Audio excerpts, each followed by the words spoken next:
Hello. Hi, everyone. Happy Sunday in Australia.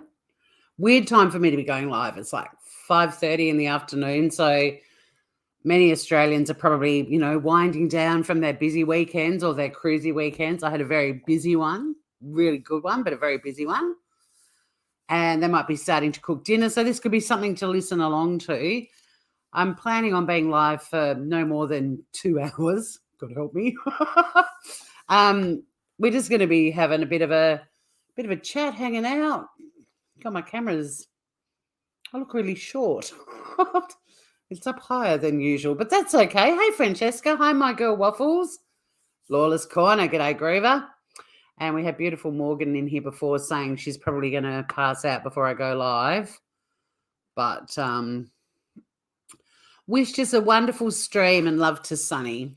So that was very sweet of her. Gratuitous Sunny shot. There she is.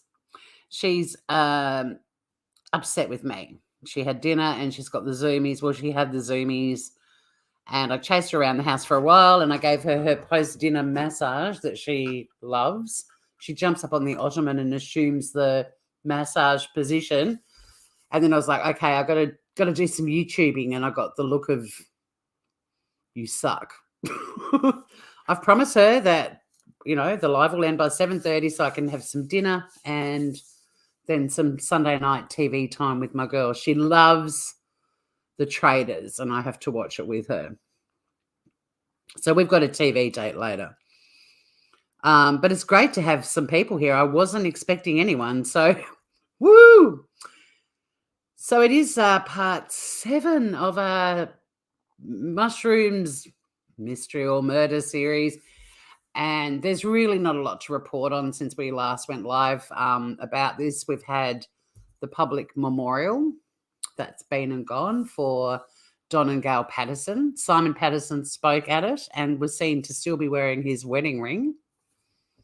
Read into that what you want. But I personally think if you thought your ex-wife murdered your parents, the ring probably wouldn't be on unless it's stuck. But I'd be off to the jeweler to get it cut, you know what I'm saying? What else has happened?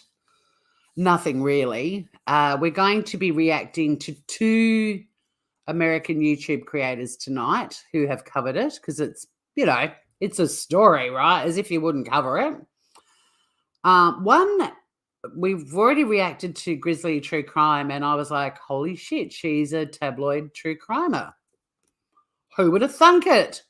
Relying on tabloid media to present her version of the case. And it was a very skewed in Erin did it way. The presumption of innocence, chung, right out the window. No sign of it in Grizzly True Crimes Live at all. In fact, her entire chat and comments under were all burn the witch. So that was a bit of a reality check for Tor. So then Francesca and I had been chatting about it as we do, and Stephanie Harlow's live link was sent to me. And I was interested because I don't follow Stephanie Harlow. Like, I know who she is, probably heard her cover, 2 cases that I was interested in. Not really my cup of tea because I didn't know why. It just wasn't my go-to, put it that way. I'm a more of a that chapter, tell the story when it's done kind of person if I'm looking at true crime on YouTube. And holy McDooley, we're going to be looking at Stephanie's take on this, and she's as bad as fucking Grizzly True Crime. Shock horror. Very disappointed in her take. I'm not going to react to the entire live. Fair use, by the way, Stephanie Harlow, fair use. Also fair use for the next creator who I'm going to show the difference in 2 American creators covering the story, both using tabloid media for information. One of them not quoting the sources or even really, I think, vetting them and working out how they fit into the scheme of things. And the other one acknowledging that some of the information he mentions is definitely from tabloid media, so take it with a grain of salt. One is reckless and the other one is responsible. So we're going to have a look at those two. And then at the end, in the last live that I did, there was a bit of discussion in chat about 60 Minutes. And what they actually did, they didn't do their own story. They showed a story done on a TV show in Australia called Under Investigation. And newsflash, it's tabloid. Fuck knows why 60 Minutes did it. Well, I do know. I think they did it because Liz Hayes, who now has this show Under Investigation, used to be on 60 Minutes. I think that's why. It's a network thing. And it was a big load of bullshit, and there was this huge beat up about it, and we're going to listen to a reputable Australian media source weigh in on that show. Thankfully, it bombed, so not that many Australians watched it, but it was bad, and it's definitely not a credible source of information either. So that's where we are. That's what we're doing. You disengaging Grizzly's channel, disappointed? Yeah, it was so bad, wasn't it? And look, let's watch Stephanie Harlow first, because she's not much better.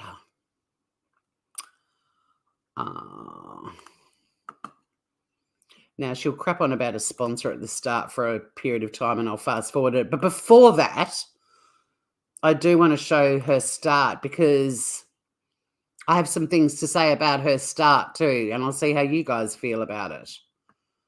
We've already lost half the audience. Hang on, let me turn my phone down.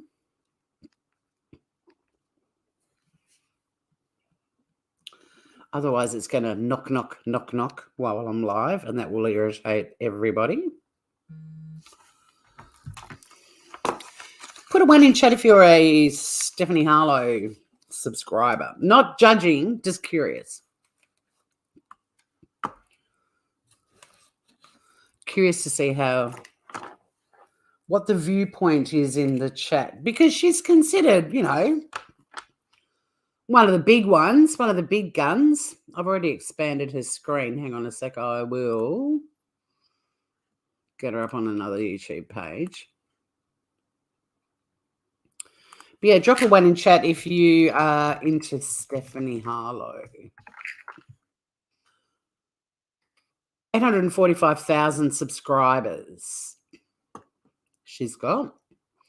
Now, I'm subscribed to her, and she does pop up in my timeline, but I always find something better to go to. You've never heard of her? Francesca? Yes, I am subscribed on this channel. This channel is subscribed to her, which makes sense because it's the true crime channel of mine.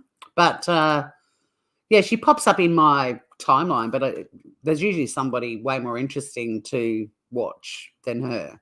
Like, if it's between, I don't know, Morbid and Stephanie Harlow, it's not even debatable. You're a subscriber too. Hi, Jenny Jones. Yeah, it's funny, isn't it? Me too. And when I go live, it's sometimes like, I'm like, thank fuck I'm not subscribed to them when I'm reacting to them and saying that they're shitbags on my other channel, on the ACDC, on the Australian Controversial Drama channel. It makes me feel good that I'm not visibly subscribed to them. But anyway, before we get into the meat and potatoes, or the beef Wellington and potatoes of this video that she's done, I'm going to play her the start of her lives, or her anything on her channel, her branding, her little intro number, because I have some scathing comments about that before we even get into the coverage of this terrible story. Okay, here we go. She's like a sickness in my brain, a vision standing by the window pane. She ripples through the blinds. And I'm watching this thinking, oh, good on her. She grinds her beans. That's awesome. And then, what happens next? Check this out. Check this out. So I'm thinking, oh, yeah, she's putting the coffee into her little thingy-doodaddy that's going to go into her little coffee machine. But watch what fucking happens here. So she's got these little sticky things, and she pulls a little circular sticky thing off and whacks it on the little metal thing. She's making her own pod, right? Here we go.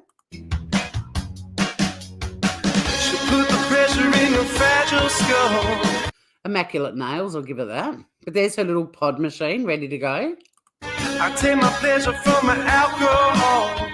She'll never give you any time at all. She just comes and goes, you know. And then she's got one of those lazy Susans with all of those highly sweet, sickly American flavouring things they put in their coffee, which is fine. That's how they like it. She's got a little song. in a chemical oven. Got her milk frost. Here we go. Making a good-looking coffee. Apart from that vanilla flavour, whatever it is. I'm gonna come from a hiding place. Hello, all right, so she makes a mean coffee. Hi, Red Raven Spirit.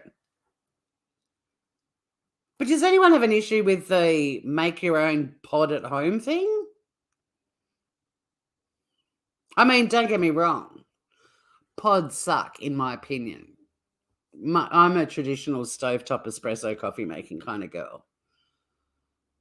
Like, awesome that you can make your own pod at home and put your favorite coffee in there. That's fine. But it's fucking pod coffee. It's those little environmental nightmares. And most people couldn't be fucking making their own. I mean, she's seriously into her coffee.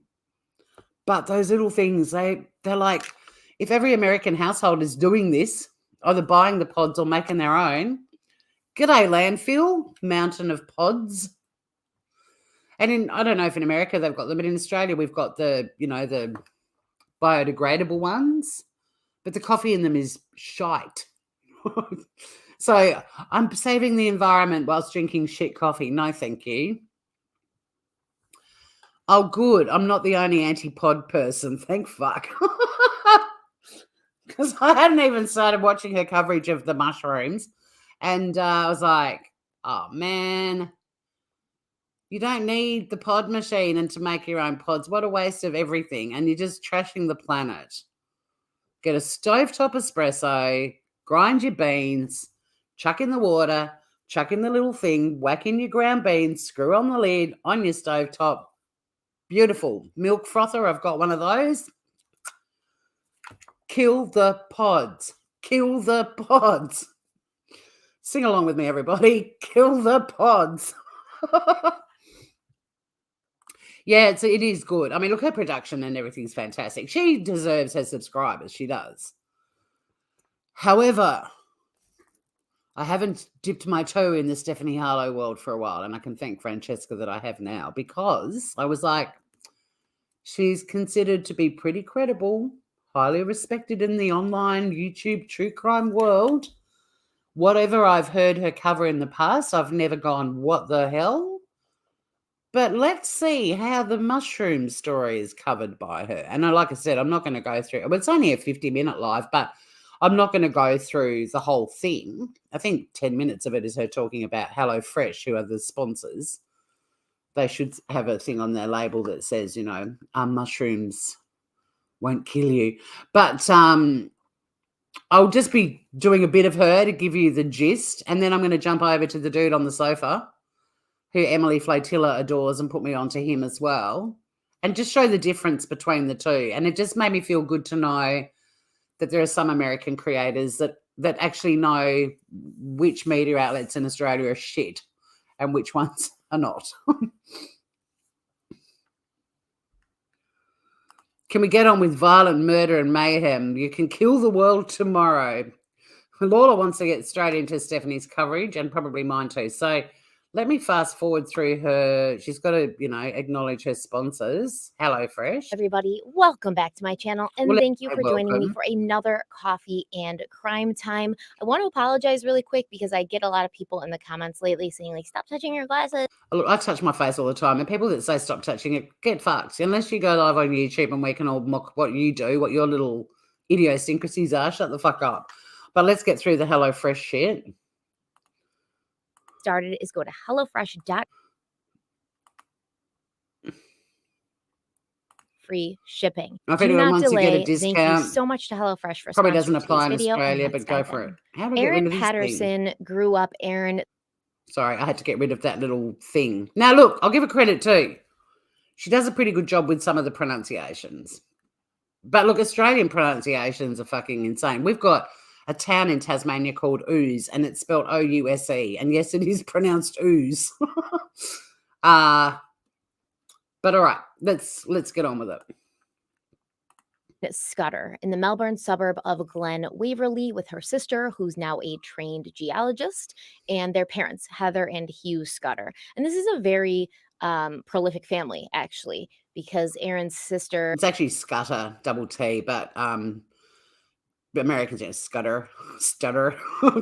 That's why don't necessarily put too much emphasis on the captions. is, a doctor, I mean, a geologist, and we're going to talk about her mother in a minute, who also has quite a reputation. Now, Erin would eventually marry Simon Patterson, a Gippsland local and civil engineer Gibbs, but who whatever. was also very passionate about photography as a hobby. And they would go on to have 2 children together, who are now, at the time of this incident, both teenagers. Well, some sources say they're teenagers, some say they're 12 and 14, but regardless, you get it. That's not a super important detail to this story, but I do like to try and get things right. After getting married and having children, Erin and Simon lived in Western Australia for a little while. They ran a bookshop together, and after that, they lived in Quaint, I believe it's called, which is south of Perth, and it's supposed to be a very kind of rural, isolated region. And then they returned to the east coast to Corumburra, at which point they began running a local newspaper called the Burra Flyer newsletter, previously run by Simon Patterson's parents, Gail and Don Patterson, 2 people who also end up being 2 of the 4 people that passed away after that July 29th lunch. Now, from what I can tell, Erin edited the newsletter while Simon took pictures for it. And during this time, they occupied a beautiful home with their children in Leongatha. It's been described as sort of like a personal paradise. It has its own creek, an over 2-acre garden. It's resplendent with wildlife of all kinds. They said there was like koalas in their garden sometimes, all sorts of birds, butterflies, the whole 9.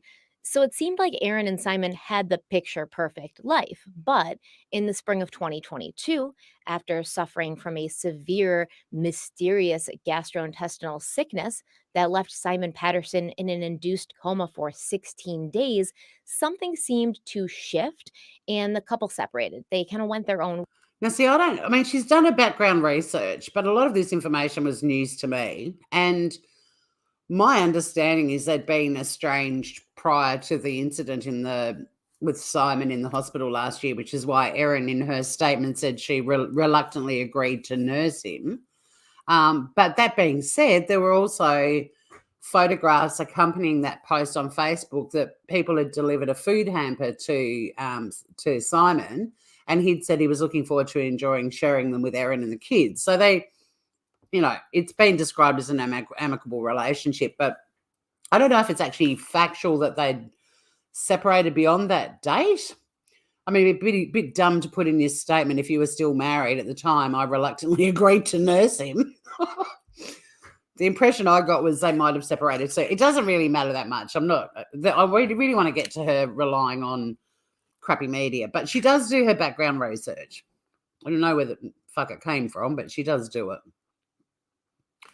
I'm an American living in Australia for 21 years. My pronunciations are all over the place. Yeah, it's hard. I mean, people say Launceston, but if you live in Tassie, it's Launceston. We've also got a town called Devonport with an E in it, but people call it Davenport from the mainland, and vice versa. I mean, it took me a little while to get my head around the pronunciation of these towns. So, yeah, I mean, we Aussies I'll never forget an American walking past me in Sydney.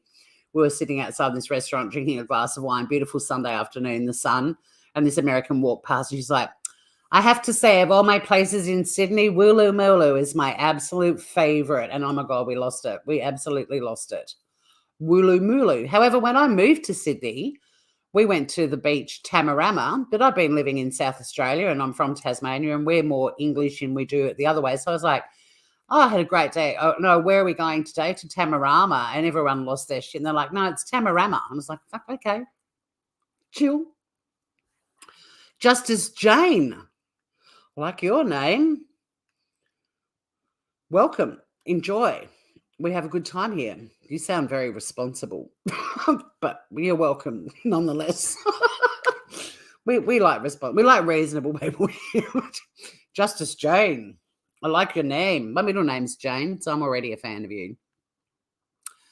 Lola would like to have a bookshop. Yeah, wouldn't that be awesome? That would be awesome. Let's get a bookshop, everybody. All right. So, yeah, I'm not going to nitpick too much about the background, but I don't know. My feeling is they split before he ended up in hospital because Erin said she reluctantly agreed to nurse him, and I think that would just be downright cunty if he was still married and you said that. Okay. ways, Simon began living with his parents in Currumbura. Now, something you need to know about Erin Patterson is that it appeared she was independently wealthy after making some smart real estate and financial investments, which left her with the ability to not have to work and she could be a stay-at-home mother. Now, Erin's mother, Dr. Heather Scudder, she'd been a well-respected professor at Monash University, where she lectured in 19th century adult literature. She also wrote articles reviewing children's books. She was considered an expert in children's books. And when she died in early 2019 at the age of 72 from cancer, she'd left her two daughters a gorgeous property in Eden on the South Pacific Ocean. And this is like oceanfront, ocean view, beautiful property. And it ended up selling for $900,000 Not that 4 years expensive. ago. Erin took this money from the sale, her portion of it, and she purchased several more houses and properties, including a $931,000 villa in Mount Waverly, right around the corner from where she'd grown up, and a 3-bedroom house in Corambora, where she, Simon, and their 2 children lived for a time before it was sold last year. Erin. That's the house of the death wall. For those of you following the story and know about the death wall. Wow! You've got your husband coming to Tassie. Oh, seriously, Groover? Oh, Jenny Jones, I have lived everywhere. I have Kansas City, Missouri, and Vietnam. For 2 more places I've lived. I've lived in Melbourne too. Lucky husband. Beautiful weather today. I mean, as always, it gets to 4 o'clock in Tassie. Well, actually, I've discovered in most places in the world, it gets to 4 o'clock, it's time to layer up a little bit. But, yeah, if you ever do come down, like, I have an email address, like, let me know. We'll hook up. I'll go live. You don't have to go on camera, but I'll be like, I'm here with Red Raven Spirit. We'll go on live on Tasmania Calling. I'm only, if you want to. It is pretty beautiful here.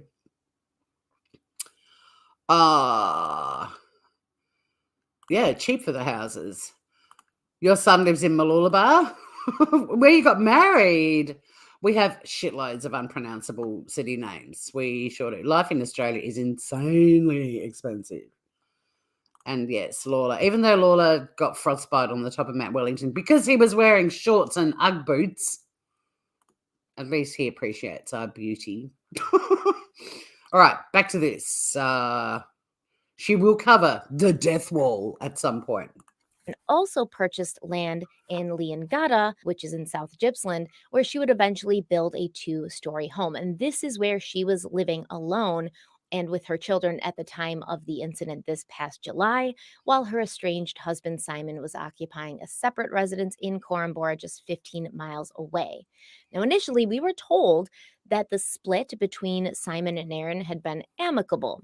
However, it has recently been reported that the whole reason this lunch had been set up in the first place was because Erin wanted to reunite with Simon, try to work it out. But according to a close family friend, an unverified close family friend, and the only mention of this entire story about reconciliation and everything was in tabloid media in Australia and mainstream news channels.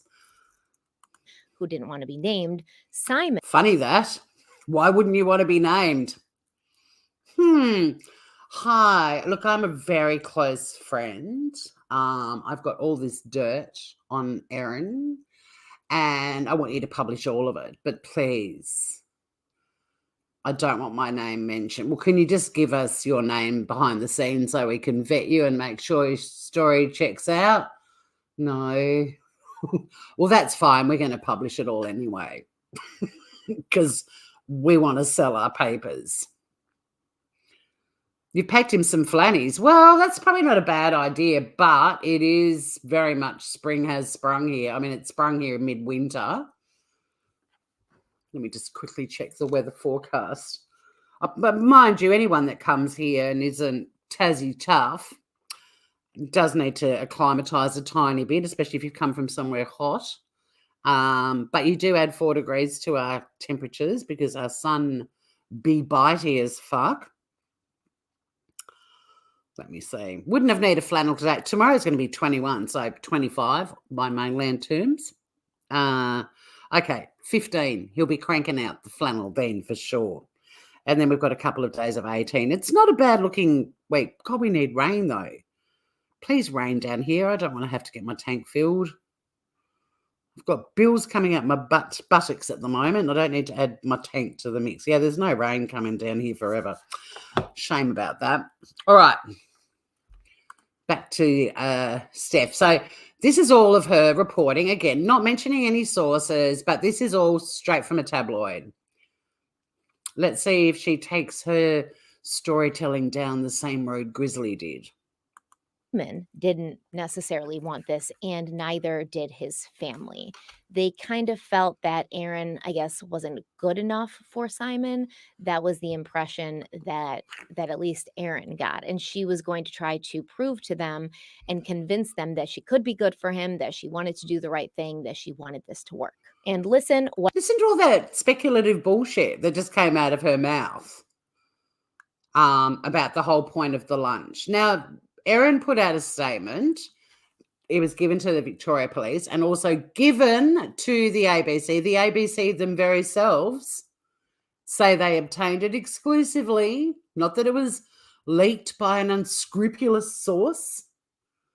But she doesn't make any real reference. I've gone through the reputable Australian media outlets to put together the statement, essentially. But nowhere in this statement does she mention anything about this lunch being about reconciliation. In fact, if anything, she says despite her and Simon splitting, she still had a really good relationship. She paid her parents-in-law, saying she'd been close to them for a long time and had maintained a positive relationship even after her marriage breakdown. I've been close with Simon's parents for a long period of time. Our relationship had continued in a fairly amicable way. This Erin's own words, of course, not the speaking on behalf of Erin or Stephanie. She says that they had, in a fairly amicable way after I finished the relationship with their son, Simon. Our relationship was affected to some degree by seeing them less after my marriage breakdown with Simon. However, I never felt differently towards his parents. Deep love for Simon's parents, grandparents, as I believe they were exceptional role models. Does that sound like somebody who thinks that family thinks that she's not good enough for him? And, it's sort of she's desperate to get back with him, even though she's the one that ended the relationship.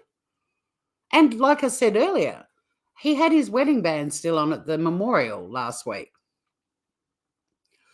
Now, irrespective, it could be stuck on his finger, but a picture paints 1,000 words. And if you were really anti your wife and thought they killed your parents, wouldn't you be cutting that bloody wedding band off as quickly as you could? I would. It surprises me that she's already going down this bloody road. He might feel cold, but you know what we've got here? Heating and clothing. He'll be fine. Yep, all BS, just rumours. Nothing is verified. It does get windy sometimes, but not all the time. Like, it's dead calm right now. But we had wind this afternoon. I was pottering around in my garden and there was a bit of wind while I was chatting to my neighbour Jude. Summers are probably the windiest time in Tassie, which sucks because it's also bushfire season. But it's interesting because, what I did was I copy-pasted the bits because the full statement still hasn't been released to the public, but I copy-pasted from 2 reputable sources. One, actually, I didn't have time to look at The Guardian to see if there was any more info, but I went to the ABC. They're the ones that were given the statement. And I just find it bizarre. Like, if Erin did this, if she's charged and found guilty and locked away forever, we will go to town on her. But until then, presumption of innocence, and all we've got are snippets of information that came out at the start from the cops, who have also publicly stated they're going to remain incredibly tight-lipped on their investigation because they're sick of sleuths. And the sleuths in Australia, I mean, they didn't say that in their statement, but that's a huge reason why they're doing it.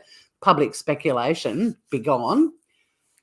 We had her little interview in the driveway, which, you know, you can look at it too, as you can turn it on and watch it and go, I'm going to watch this looking at her that she did it. And then you go, I'm going to watch this looking at her as someone who is in absolute shock because it happened. And she literally lost one of them the day before and the other 2 days prior to that interview. And she's probably heavily sedated and can't fucking believe it happened. But she's still got to get on with life and feed her children and go to the shops and so on. And suddenly there's media there. Like, you can easily look at it both ways and say that whole interview looks like she's guilty, and then you can go look at it from an innocent perspective. And then she's put a statement out, and the purpose of the statement clearly said to try to provide additional information to stop all the speculating and all of the judgment that she was experiencing and being portrayed as this sort of evil witch.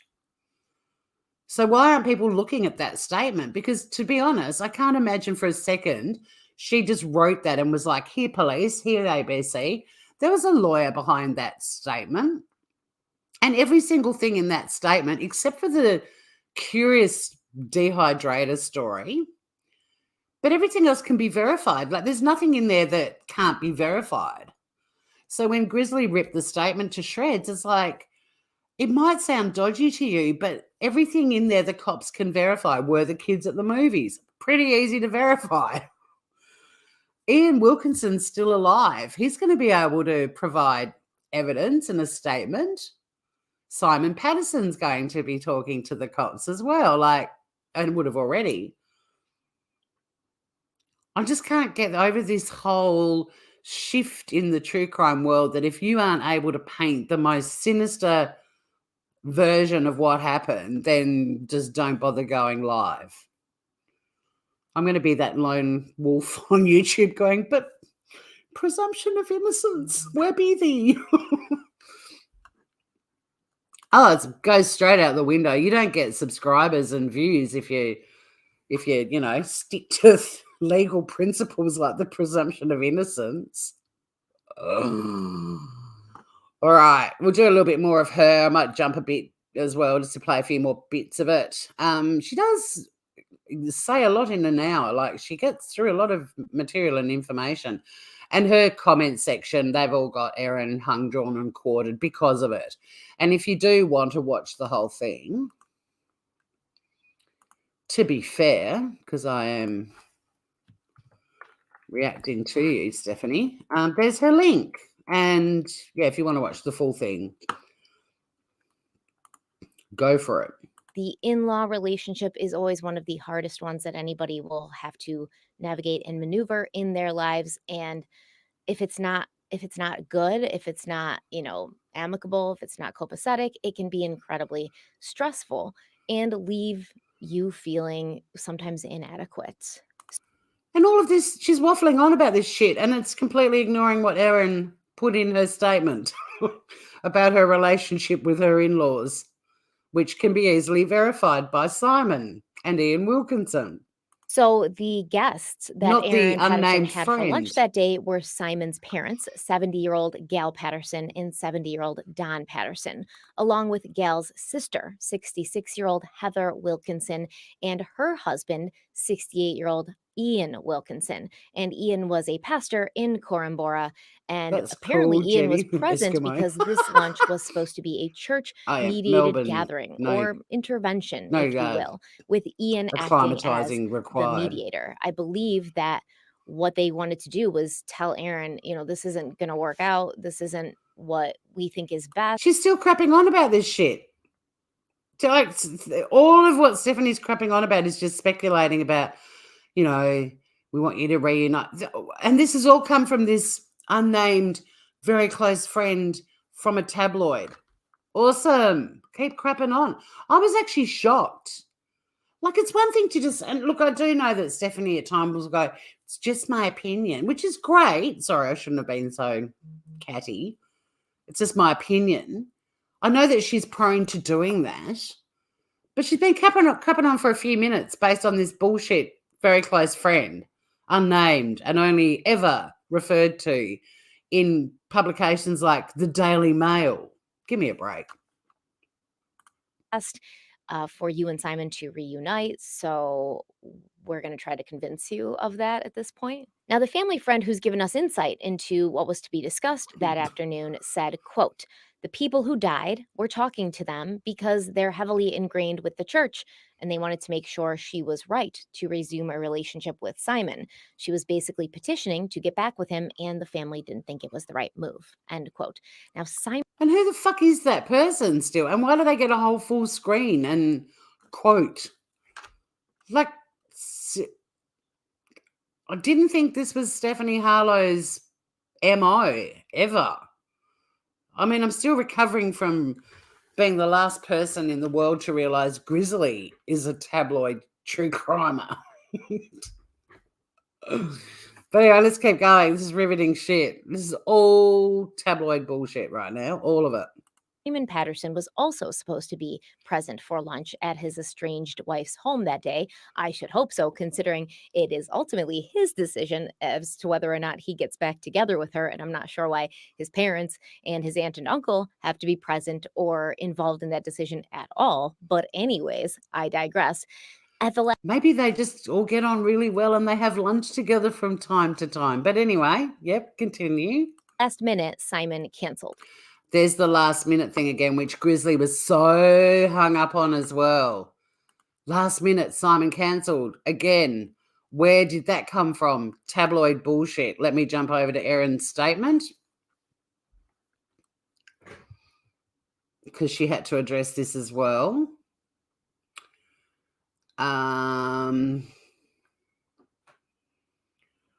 Where be it?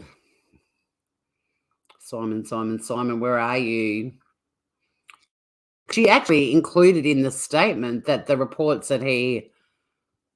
Okay.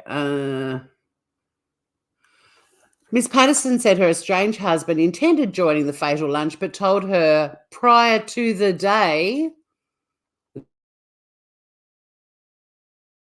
that he was... Now, guys, what do you think?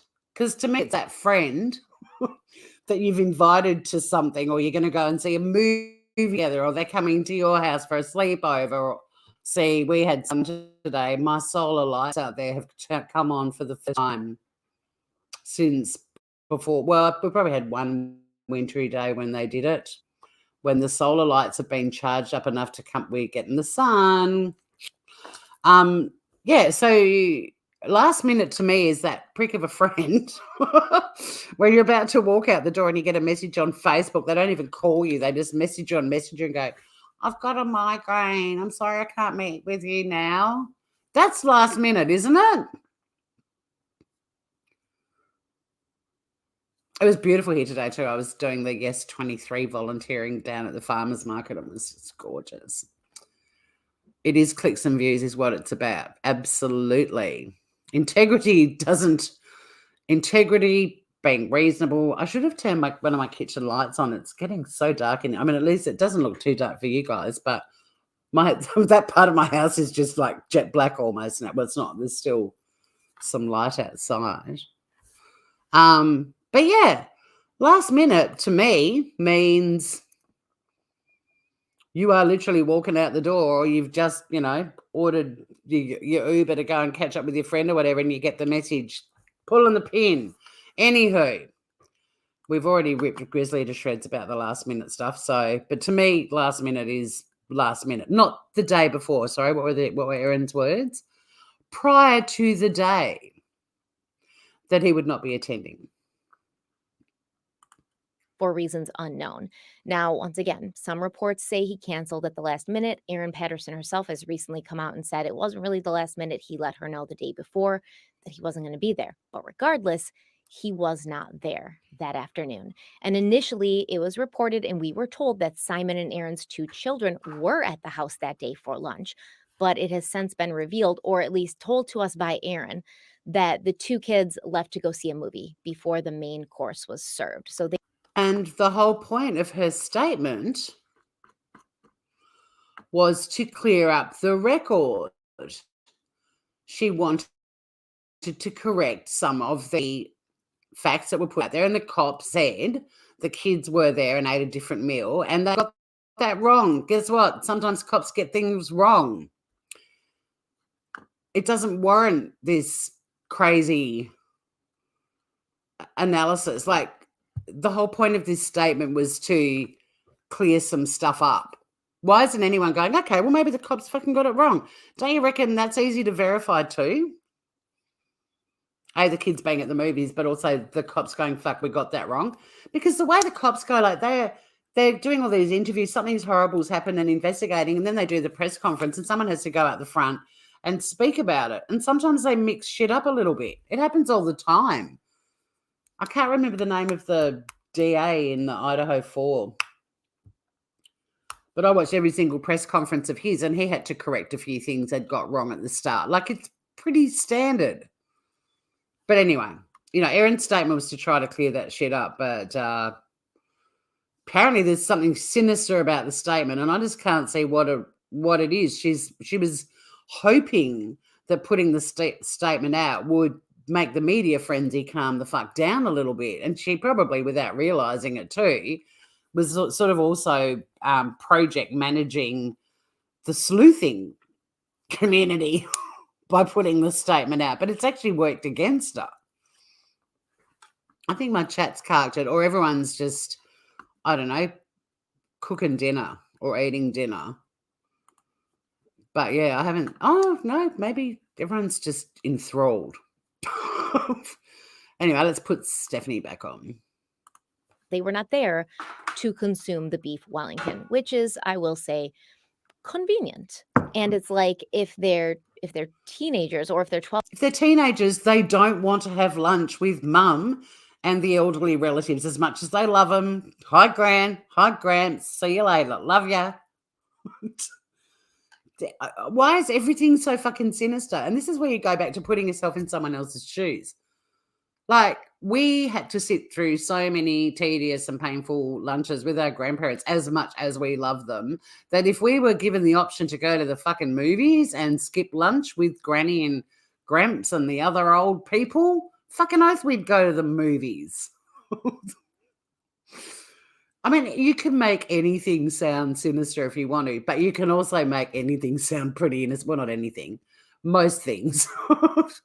Sometimes there's no way around it. It's just plain evil. But when you've got a case and very little facts and tabloids weighing in repeatedly and just throwing fuel on the fire, why not be the devil's avocado and play towards presumption of innocence? It's more fun, in my opinion.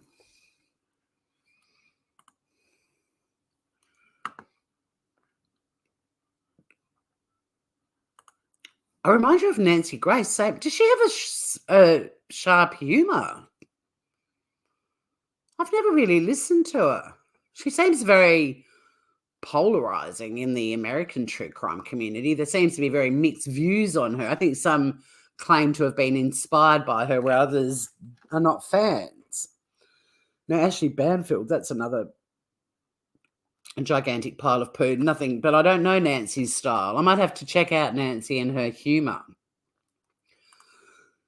We do have an ageing population and teenagers don't enjoy spending lunch with them. If mum's like, do you want to stick around and have lunch with your grandparents or go and see a movie? I'm fucking going to go and see a movie. Thanks, mum. I love grandma and grandpa. I'll say hi to them when they get here. And then we're on our fucking merry way to the cinema. There's actually a lot of Americans have commented about how it's bullshit that the kids went to see a movie. And again, it's pretty easy to verify that. and how weird it was that Erin didn't go with them. And it's like, well, that's where Australia's a bit different to the US, because we fucking do that. We walk to school when we're 5. We catch buses on our own. We do all kinds of shit. Like, you're in a small country town with a little cinema. You've got your little push bikes and you ride, or mum might have driven them in. Who knows? It's not that unusual for teenagers to go and see a movie in the middle of the day in Australia on their own. In fact, it's not that unusual for them to see a movie at night either. It's so weird. Like some of the sleuthing stuff, you kind of go, well, I can see how you could twist that to look bad. But then there's other things like, oh, she's a bad mum letting her kids go and see a movie on their own. It's fucking country town in Australia. But even in cities, kids can go to see movies on their own. Maybe we are more relaxed. Well, I mean, we don't have to. And look, sometimes, unfortunately, horrible things happen here too. Sometimes kids, Daniel Morecambe was catching a bus on his own and lost his life. It was a horrible case, absolutely one of the worst in Australia ever, in my view. But it's pretty safe if you're in a little country town where everybody knows you, for your kids who are teenagers to take themselves off to see a movie in the middle of the day. But there were a lot of people in comment sections who thought that was negligent, and someone actually said they should call CPS on her. Yeah, good luck with that. We did growing up, though. Did you do the Sunday family meal growing up? We did. Oh, okay, I'll have to check her out. All right, so I'm just going to randomly skip through a little bit. This guy's doing his NDIS application without us, in a sauna. I mean, she does point out the interview with Erin saying Ian instead of Don. And I don't know, I mean, it's unfortunate that it happens. But sometimes when you make a mistake, when you're talking to people, then every time their names come up again, you make that same mistake again. And I just keep thinking, that interview, she gets home and she's got mountains of media in a driveway and they're all firing questions at her. And, I mean, Gail and Heather had only died on the Friday and John on the Saturday, and it was on the Monday. Plus she had the cops at her house, like, going through everything, doing the full searches, and they had the press conference on this. Like, there was a lot going on.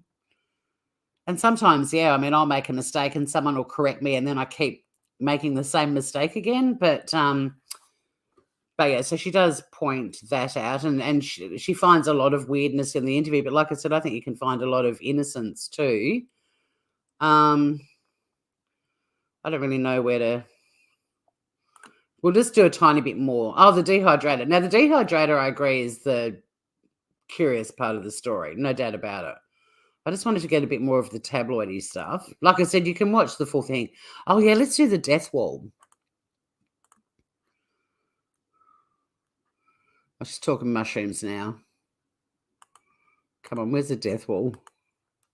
Here we go.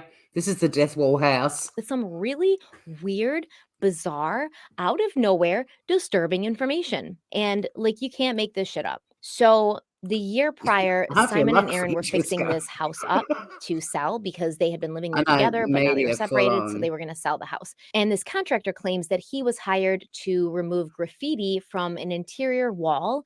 Now, again, this is the wall that the daughter drew on. I mean, have a look at it, guys. It's like a little alcove, right? You've got a door here, which might be even just like a little cupboard or something. It may not even be a door to another room. Who knows? It's this little bit of wall here, right? Tiny bit goes onto this side bit. It's not like this huge wall of death. And this was reported too in, the tabloids. This painter came forward talking about it, and he was so freaked out about it, he took photos. But unfortunately, one of the things on there says RIP Grandma, and the number of people that keep pointing out this wall and saying how interesting, RIP Grandma, and the next thing you know, mushrooms, Grandma dead. It's like their other grandmother you've already talked about earlier in your life, Stephanie, who died of cancer in 2019. Don't you reckon it might have been for that grandma? Possibly? That thought crossed your mind at all? But yes, the creepy as fuck death wall in primarily blue and red. Look out. This is creepy, and it definitely convinces everybody that Erin did it because she let her kid scribble on a wall in a house. Seriously. Inside the house, it was a wall in the dining room because, Erin and Simon wanted to fix the house up, get it ready to sell. And with this particular graffiti, that would have probably been a little difficult because when the contractor got there and saw what he was supposed to be removing from the wall, he was shocked. He took pictures. I couldn't find these pictures anywhere. Maybe by the time this video goes public, they will be out there to be seen. But a couple media outlets that reported it said they have seen the picture. What do you mean? You just literally showed them. Just right then. They are the pictures, Stephanie. Because when the contractor got there and saw what he was supposed to be removing, Stephanie, and Simon wanted to they're fix the the house pictures. up, get it ready to sell. That's And with this them. particular graffiti, that would have probably been a little difficult because when the contractor got there and saw what he was supposed to be removing from the wall, he was shocked. He took pictures. I couldn't find these pictures anywhere. Maybe by the time this video goes public, they Yeah, will be out Daniel's there to be terribly seen. sad. But a couple media outlets that reported it said they have seen the pictures, so we kind of know that they do exist. You just fucking showed the pictures. They're them. But this guy who took the pictures, he was shocked. And he said, quote, Yeah, because everyone that has some sort of connection to a story and they finally get to speak to the media, I was shocked. I was horrified. Like everyone, the good old hyperbole and exaggeration comes into it. But at the end of the day, there's so many other people that have said, look, I was a bit of a weird kid and I would have done that sort of shit too. My parents let me do that. Yeah. But anyway, more tabloid shit, essentially. quote, it was disturbing. We call it the death wall. They were done by their daughter. It's pretty disturbing for a mom to let her kids draw on their dining room wall. And Well, my mum drew on one of our doorways. She did like our little height chart as we got older, and every single person who visited our home had their height done and measured and added to that wall as well.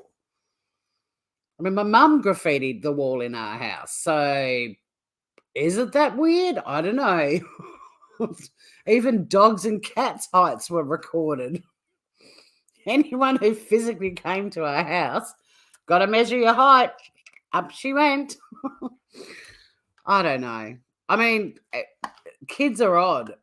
There are some creators who said they would have done way weirder shit than this. end quote. Okay, so what were these pictures and words and stuff on the wall? Reportedly, they were poster-sized drawings. Were they? That looks. I don't know. Am I missing something? I mean, that's the wall. She just I haven't seen any other photos except close-ups of the wall. You've got a height chart too. There's a fair bit of scribble, but I've already told the story about my brother and sister-in-law. They rented out their house for 2 years while they went to Singapore. Their tenants have an autistic son who drew penises all over his bedroom wall and wrote dick and penis and cock and all that sort of shit. And when Will and Nikki were coming back to Tassie and moving back into their home, the tenants had to have the son's bedroom wall painted. And I mean, there were dicks everywhere. It wasn't just like a little bit of a wall. It was the whole room. Vroom. 360 degrees worth of dick, basically. Now, my brother was quite prolific and very public here in his career. And if the painter who they got to paint that wall, and maybe they did it themselves, I don't know. But if they had engaged a painter to do it, that painter could have taken photos and sold them to the media and said, check out the dick wall in Will's house. Like, it could have happened. Her child isn't the only kid that draws on walls and the parents let them. And the kid drew the dicks for a long time. My niece actually got to babysit. It was quite weird. But she ended up babysitting the tenants' kids that were in my brother's house. and saw the penis wall the first time, and the next time she went back, the penis wall was still there. In fact, the whole penis room was still there, and there were more dicks on it. Because they're kind of like, well, he's going to keep drawing on the walls, so let's just leave it till we move out. Well, that's splitting hairs. I was using it as an example of the painter going to the media and saying there was something weird about my brother was the point of it. Mel, hello. Your kid drew a pic of sheep doing poops on her door. You lived in the country. Yeah, the dogs and cats too. And wombat. We had a wombat on there too. But it was an example, Mike. Don't nitpick an example. I was just making a point that the painter could have gone to the media and said that, you know, the former premier of Tasmania had a room with penises all over the wall.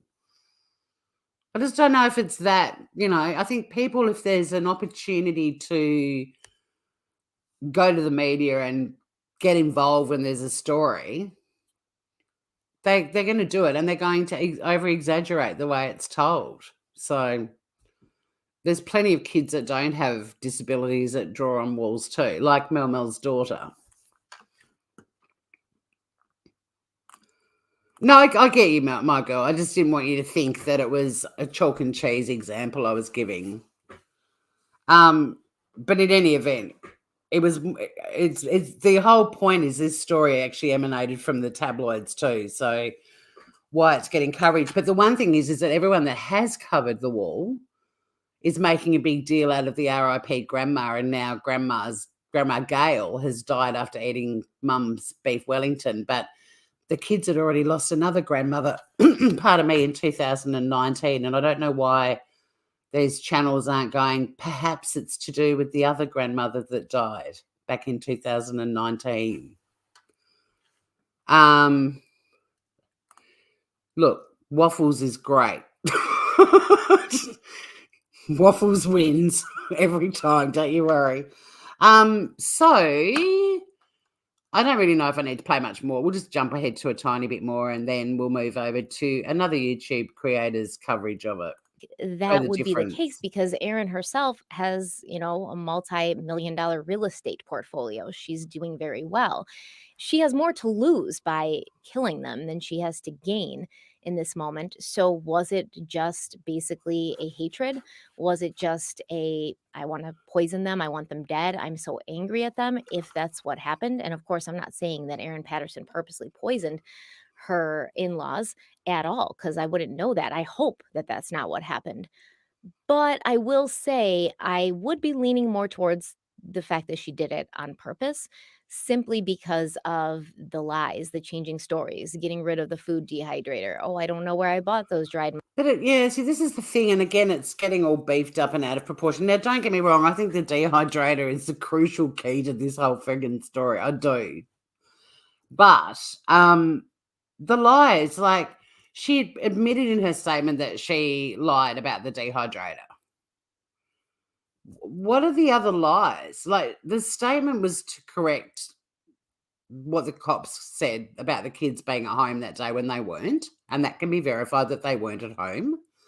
It was also to put more information out there so that people might get a better idea of the story, because apart from her little interview in the driveway, she didn't really say much more than that. Like, the idea was damage control. It was to provide more information. But I'm still curious, what other lies were there other than the dehydrate? Video pixel eyes look constipated. Please don't strike me, Stephanie. Does anyone know, like,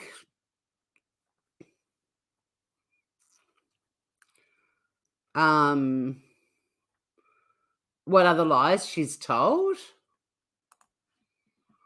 Because they keep, Grizzly said the same thing over and over about all the lies. What are the other lies? I mean, if the Stephanie Harlows and the Grizzlies of the world are relying on the close family friends and their statements that only appeared in tabloid media, and comparing that to Erin's statement, then yeah, you probably could say Erin said something different. But who are you going to pay more attention to? The unnamed friend quoted in the Daily Mail? Or Erin's information in a statement she gave to the cops and to the ABC, or the ABC said they were provided. That was another thing that Stephanie Harlow crapped on about, was this statement being leaked. But the ABC clearly said they were given the statement. Were you rude? I don't think you were rude. Oh, for not saying hi. Oh, Grizzly True Crime, another big YouTube true crime channel who actually, like Stephanie Harlow, just used a lot of tabloid stuff, didn't quote it. So just a quick one to show another creator who also covered the case. And I don't know his first name, but he's reporting live from my sofa, and I'm going to get the link up. Mushroom luncheon wipes out guests.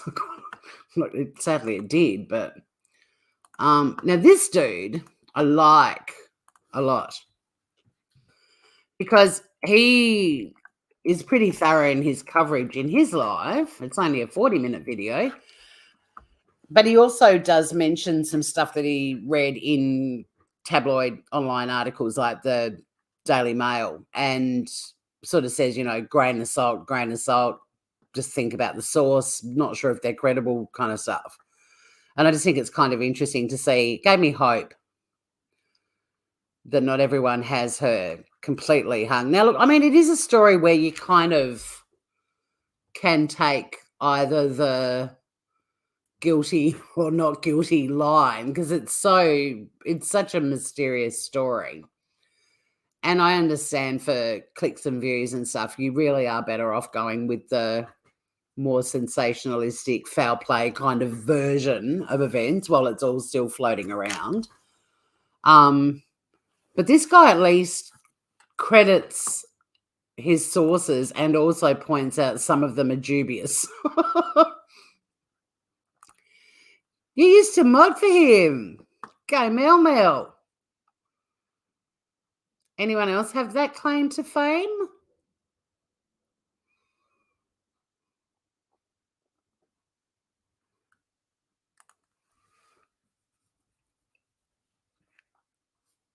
Because I like that he points out that it's a tabloid, so take it as you will. But we'll give him a bit of a crack too. It was refreshing to see how differently they're covering it. A former daughter-in-law hosts her former in-laws for a lunch that will end up leaving 3 of them dead and 1 in critical condition, fighting for his life. And it has all of Australia giving some major side-eye as to her story about the murderous mushrooms and where they came from.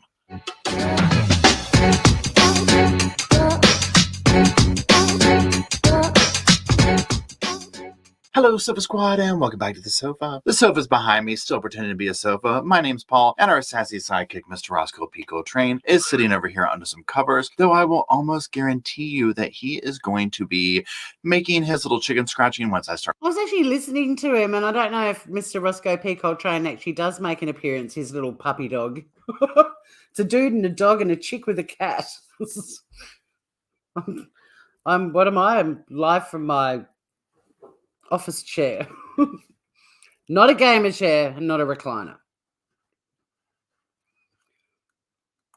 Start talking, and that's when he'll make his appearance. Now, today we're going to be talking about a case that has been, I don't even know what to say about this one, but in this point in time, nothing shocks me anymore, right? But we're going to be talking about the case that has become known as like the murderous mushroom case, and you'll soon learn why. Now, specifically for this video, what we're going to do is we're going to review this in a few different ways. Number one, we're going to do our little, overview of it, which will be a little bit more in-depth than usual because there's just not a ton out about it yet. So we're going to go over like how we arrived at this video. Then we're going to be reviewing some articles that will go over Erin Patterson. That is the person at the center of this that we're kind of questioning what her motives were. She gave a statement that has definitely got us going, yeah, okay. So there's that. Then secondly, she also did like a brief interview with some media that stopped her outside of her house. And that was a game changer for me. Okay. So we're going to be reviewing some clips from that. And that's how we'll do that. And what we're going to do before we do all that is we're going to open the doors. We're going to fluff the cushions up because we do need to make room for today's sponsor who has made this video possible. Now, his sponsor are people that make your car smell nice, just in case you're wondering. But this guy's just I think just so much fairer. And even though he does like look at the tabloids and so on, like he acknowledges that they're tabloidy. And yeah, the Dukes of Hazzard. Wasn't Roscoe P. Coltrane the Dukes of Hazzard? Wasn't he like the mayor or the sheriff? Is that where Roscoe P. Coltrane is from? Oh my, Roscoe P. Coltrane. Sheriff Roscoe P. Coltrane, the Dukes of Hazzard. Or as in Australia, we would call them the Dukes of Hazzard. Yeah. Mr. Roscoe P. Coltrane. Okay. A bit more of Paul. Here we go. To Australia, specifically Gippsland, Victoria. Today we're going to be talking about Erin Patterson. Oh my God, and this guy's pronunciations are really good as well.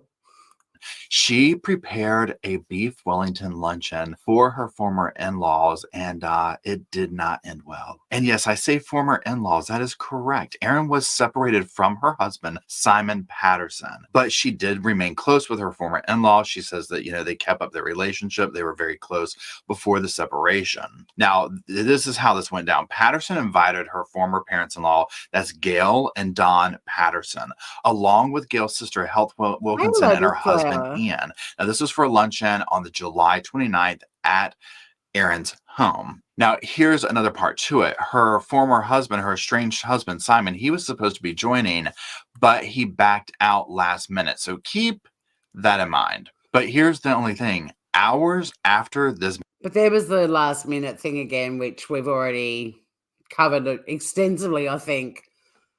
Oh, sorry, Paul, that my pause game isn't good. Hang on, mate. I'm actually in this full screen. I'm going to give you the full screen. My pause game bad. He looks like he's just sucked on a bong. Hang on.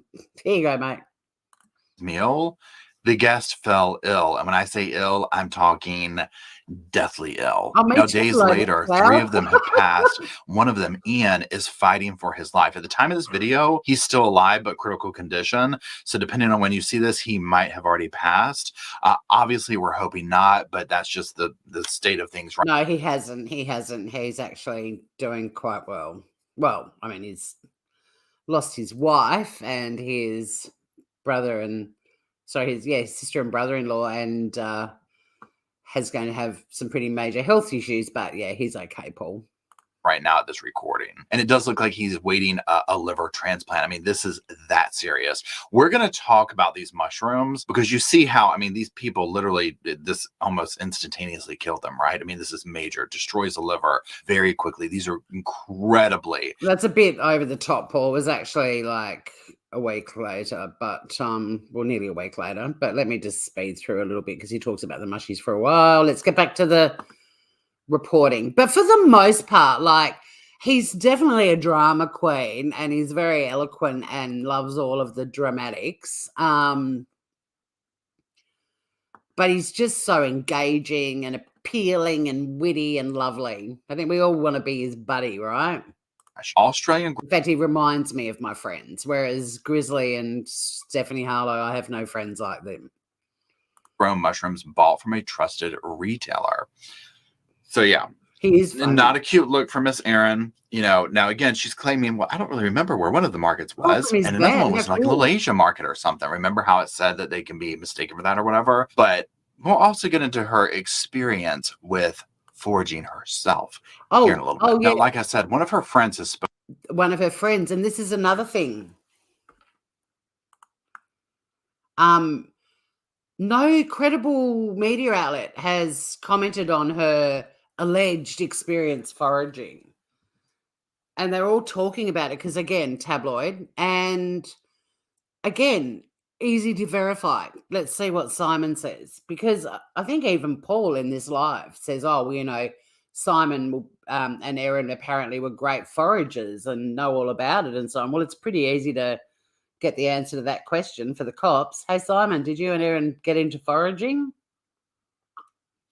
And maybe she was. I mean, I own a dehydrator because it's part of my air fryer, and I love dehydrated fruit in my gin and tonics and rums and so on. Have I dropped Paul's link too for everyone? I think I did. I'm pretty sure I did. The sleeping bong face. This is becoming the new game. What was it when I did AD? Take a shot every time you can see up his nostril. Take a shot every time Tory makes people look like they're stoned. I can't find the screen. Hang on, here we go. Spoken out. Now, this is speculation. This is allegedly, right? Because first of all, this is with Daily Mail, so take that into consideration. But this is like a source close to the family, so you never know. So just give Paul a big fat gold star right there. That is the point of me showing him. I mean, I would have preferred to have reacted to all of him, but right there, he's pointed out the shitty source. He's rolled his eyes at the close friend thing, and he's like, take it with a grain of salt. This is how you can be a bit melodramatic and tell a good tale with some humor through it, but also admit that some of the sources are dodgy as fuck. Why didn't Stephanie Harlow do that, or Grizzly, who both have big channels? Take a leaf out of Paul's book. This is how you do it. Dehydrate is great for drinks. Although the comment at the hospital in Erin's statement that Simon said to her, "Did you use the dehydrator to poison my parents?" Maybe they did dehydrate the occasional mushroom. But interestingly too, a lot of the people in the comments under Grizzly's and Stephanie's, and I didn't actually look in the comment section under this one, why would you rehydrate mushrooms? Don't you just put them straight into the dish? Well, clearly, no, you don't cook with dehydrated mushrooms. You rehydrate before they go in your dish. Otherwise, you might as well serve up pine bark to your guests or a pig's ear. Not great to eat unless you rehydrate them. And also the comments that I've seen a lot of, yeah, I love serving up really old food to my guests. Now, admittedly, if I was going to do a dish with porcini and I would buy fresh, I wouldn't buy fresh because they're dehydrated, but I wouldn't use a packet that I already had in my pantry, even though I will eat them at another point in time, because the use-by dates on dehydrated mushrooms are very long. And it's not weird to have a jar of porcini mushrooms possibly in your pantry for a year, and you rehydrate as required. But a lot of people don't understand that. And a lot of other people were like, well, she's a bullshitter. Why would you rehydrate the mushrooms when you're going to cook with them? Because a beef Wellington is a chunk of beef with a paste of mushrooms around the outside encased in pastry. It's not mushrooms that are going to be sitting in like a broth for hours on end and they will rehydrate in the broth. Like, you need to rehydrate them first. I bet you did. Oh, there's the gold star. Thank you. Thank you, my girl Waffles. I want Mel to come back and explain her modding history. I see her hand. Someone said that in my live last night. That's going to haunt me till my day, but you do see a hand. I missed that earlier. But yeah, Mel, let's tell your tale of modding for Paul. But yeah, I've had some mushrooms since the case, but I must admit I did eye them rather suspiciously the week the story broke. I'm not going to lie. Okay. But he's crediting his sources shit, and I love him for that. Know that with this, but I'm going to put these up here. We'll talk about them. Remember where one of the markets was, and another one was like a little Asian market or something. Remember how it said that they can be mistaken for that or whatever? But we'll also get into her experience with foraging herself here in a little bit. Now, like I said, one of her friends has spoken out. Now, this is speculation. This is I'm playing it allegedly, again, right? so he Because gets another first of all, gold this is with star. Daily Mail, so take that into consideration. But this is like a source close to the family, so you never know. So just know that with this. But I'm going to put these up here. We'll talk about them. So it says Australian mushroom poisoning. Friend reveals Erin Patterson was an experienced fungi forager. Now, this is from the NZ Herald, and they're citing the Daily Mail article. And let's go on to that actual So basically, it's one shit newspaper quoting another shit newspaper. article. So it says the mushroom cook behind the toxic beef Wellington that poisoned 4 people, leaving 3 of them dead, was an experienced fungi forager, according to a source close to the family. According to the Daily Mail Australia, Erin Patterson was known to often and expertly pick wild mushrooms around Victoria's Gippsland region.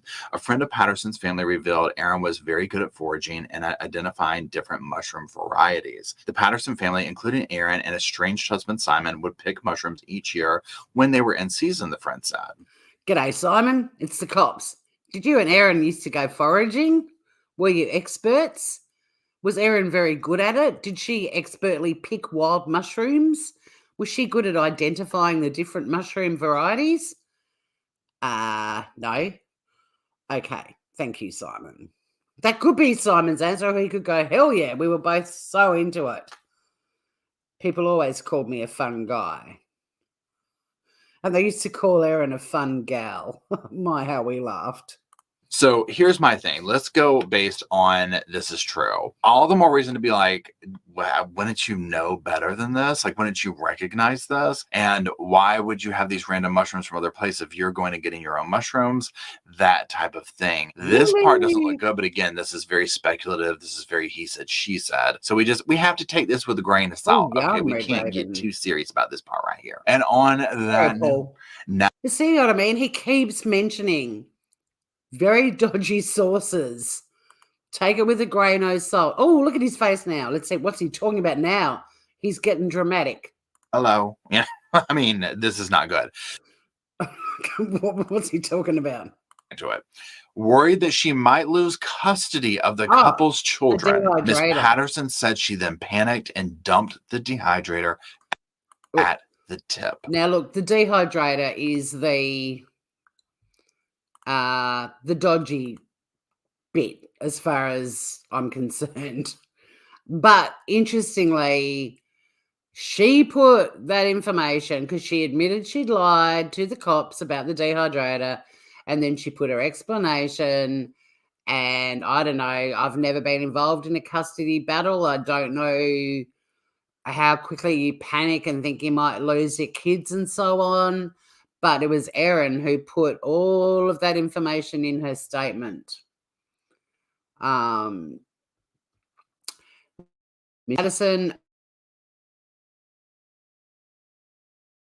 also, media reports that police investigating the death seized a food dehydrator local tip, saying it was hers. In the statement, Miss Patterson admitted she lied to investigators when she told them she'd dumped it at the tip a long time ago. Miss Patterson said she was at the hospital with her children discussing the food dehydrator when her ex-husband, the son of the dead couple, asked, "Is that what you used to poison?"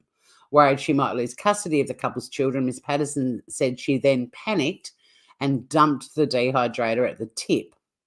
So it could be true. Like I've said, I'm pretty sure her lawyer would have vetted the statement.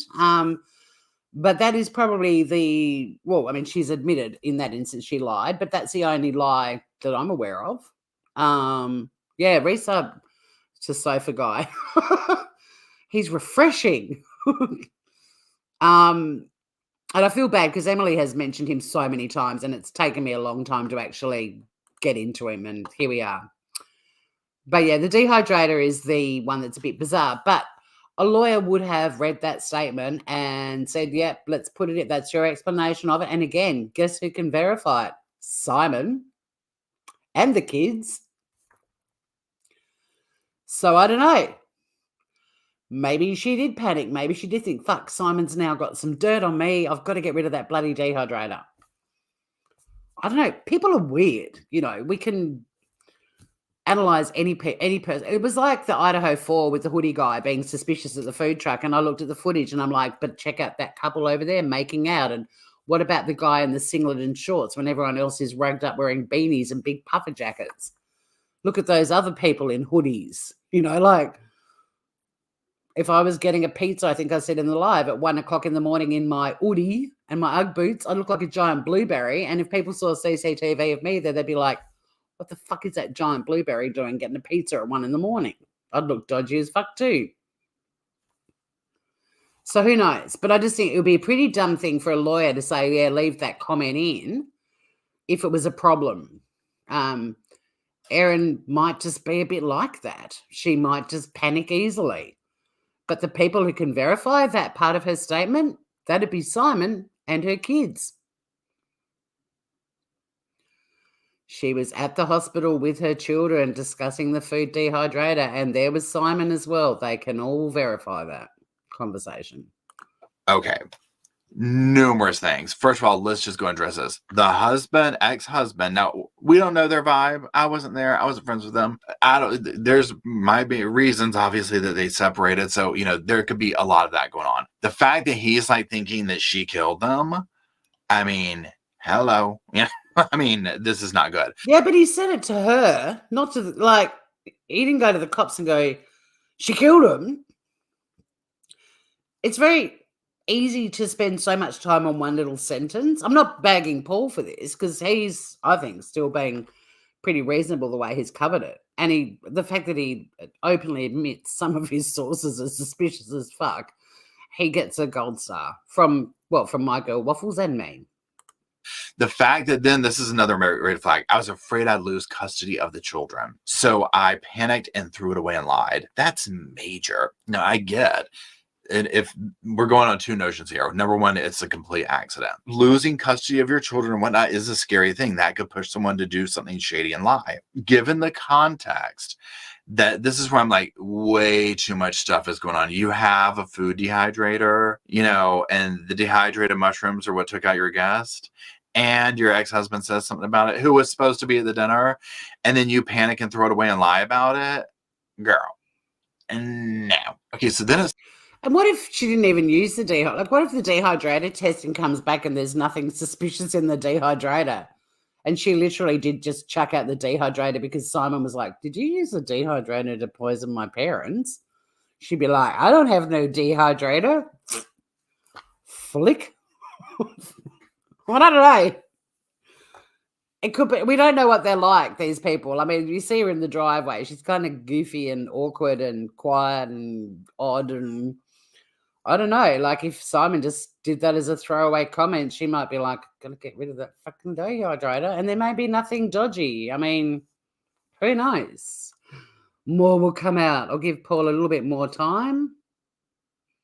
Odd about eye contact and all that, but again, benefit of the doubt, this could be a completely awkward situation. It is, right? So if she is innocent, then that would explain the odd behavior because we've seen this before. Let's go on to the next clip. How are you? I just can't believe it. Just can't believe it. Can you tell us where the mushrooms came from? So again, asking her questions, she, let's look at the water on my fingers and let's continue on. Everybody says that. Like, everyone says, look at the water, I'm looking for tears. But she's actually rubbing her eyelids. Like, I wear mascara. To me, it's have I got mascara? Everyone's gone straight to the looking for tears. How do you guys feel about the eye rubbing thing? I mean, it's hard to tell if she's got mascara. I mean, she doesn't have fake eyelashes, that's for sure. But if she does, they're very short, which defeats the purpose. I don't know. I mean, is she looking for tears? Isn't she? Who knows? But anyway, that's Paul. And Paul, I think, is a lot fairer to Erin. The presumption of innocence is not in many of the creators' coverage, and he's definitely weirded out by the story because it's kind of kooky. But at least he is decent enough to admit that a lot of the sources reporting on this story are absolutely terrible. Funny enough, Lotus Flower, Who was it? Might have been Aussie Tad, who very early on in our series mentioned the framing scenario. Because he conveniently, at the last minute, the day before, pulled out of the lunch. But here, Erin, I know you love making beef Wellington. Look at all these mushrooms I've got. I dehydrated them last year. Why did Simon mention the dehydrator at the hospital? You know? And there's also the sabotage. Now, the reason I keep offering this little doozy as well is the series of cases involving food and crime that I'm going to be covering on this channel. The very first story is the strawberry sabotage saga in Australia, with the sabotage strawberries with the needles in the straws that a few people accidentally swallowed. It was a bad thing. It wasn't a good thing at all. And then the person who was charged and later cleared, the whole storyline was a disgruntled employee was sticking needles in strawberries. And I've said, what if someone who was responsible for packing mushrooms in little packets chucked a couple of death caps in and was like, haha, Russian roulette, and just chucked them out on the shelves at Woolies? Far-fetched, but everything is when you really want to speculate. Yeah, grasping at everything she does and says. And I'd just like, one of these creators to get home and have all the media that she had standing in her driveway, and let's watch the footage and analyze how they react. Yeah, well, she was acquitted. I think I'm still writing the script. But yeah, she walked free.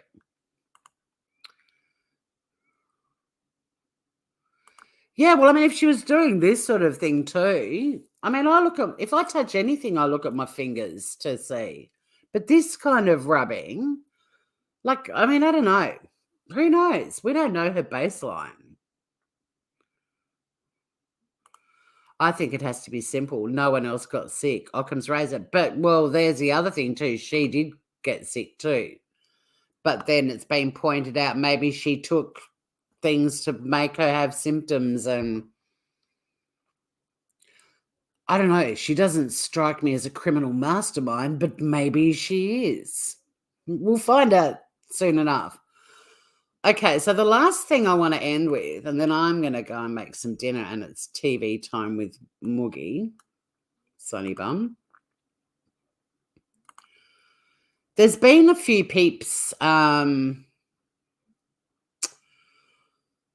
talking about a TV show in Australia that covered the case, and they beefed it up. I need to get back. Yeah. They beefed it up. It's a TV show called Under Investigation, and it's on Channel 9, which is mainstream as fuck. And it's hosted by a woman called Liz Hayes, a journalist called Liz Hayes, who used to be on 60 Minutes. And for some weird reason, but I haven't watched 60 Minutes. Well, actually, I have. I watch their little short videos on YouTube. I don't watch them on the television. They showed it on 60 Minutes, which is odd. But anyway, they probably feel like they owe Liz something. I don't know. But in any event, so Under Investigation went on this absolute, we're doing the mushroom mystery, blah, blah, blah, watch the show. And I watched it because I wanted to see what they did. And it was all the things they said, typical sensationalistic, all the untold story and things that you need to know. And anyway, it was a load of shit. And there was a panel. And the only thing that I got out of it that I thought was really interesting was I think it was a psychologist on there who weighed in on the interview in the driveway with Erin. And actually, like we've taken here, a stance of let's look at it like this was a horrible mistake and she's innocent. And this psychologist was going, there's nothing weird about how she's acting. And yet someone else on the panel was the opposite, going, everything, you know, the rubbing the eyes, the works. And that was the only thing I found interesting about it was, thank fuck, they actually had somebody on there out of this whole room of people, like a couple of ex-cops and some bloody mushroom expert and somebody who'd studied beef Wellingtons like way too much. But it was refreshing that there was someone on there going, but that doesn't seem odd to me at all. Yeah, Aussie 60 Minutes is a good show. It was weird that they had this on. But in any event, a lot of people are using that as another source of weighing into the discussion about that show. And the show itself was sort of like, where's the big, you know, all the intel that you've promised in your advertising campaign leading up to the event and so on, because I missed it. But you guys know I'm a huge fan of Paul Barry. We've got a show in Oswego called Media Watch. And he's really he's popping up in a lot of my lives because he don't like the sleuths either. And he's very scathing of media. And it's a great show. And I've loved it for years. I don't know how long it's been going, forever. I've only ever made it once, Lotus Flower, and I reckon I'd be considered an expert too, just from making it once.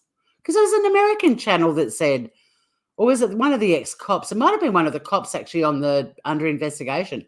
It takes 2 days to make a beef Wellington. No, it doesn't. 2 days. In any event. But I thought we'd end with Paul because he's always great. And his analysis of this mainstream media coverage. And also, once again, he gets a little dig about the sleuths. Oh, the eating of it. I know you were a lawyer. Well, I still am. I started out as a criminal defense lawyer. And now I'm a community lawyer. I've never worked for the state. So, yeah, I'm in a community legal centre now. Oh, yeah, good luck tomorrow, Mel. A mango chicken thigh bone in curry. Good planning there. Yeah, I have to end this live shortly. I'm getting, not shortly, but soon, I'm getting the hangry headache. I had a big day and I need my dinner. I'm having, I make a chicken coleslaw with cherry tomatoes. So I make a coleslaw and then I put shredded chicken in it and then I put cherry tomatoes in it and I love it. It's a really easy Sunday night dinner, and then the other half I have for lunch at work tomorrow. It's perfect. But yeah, all the best tomorrow, Mel.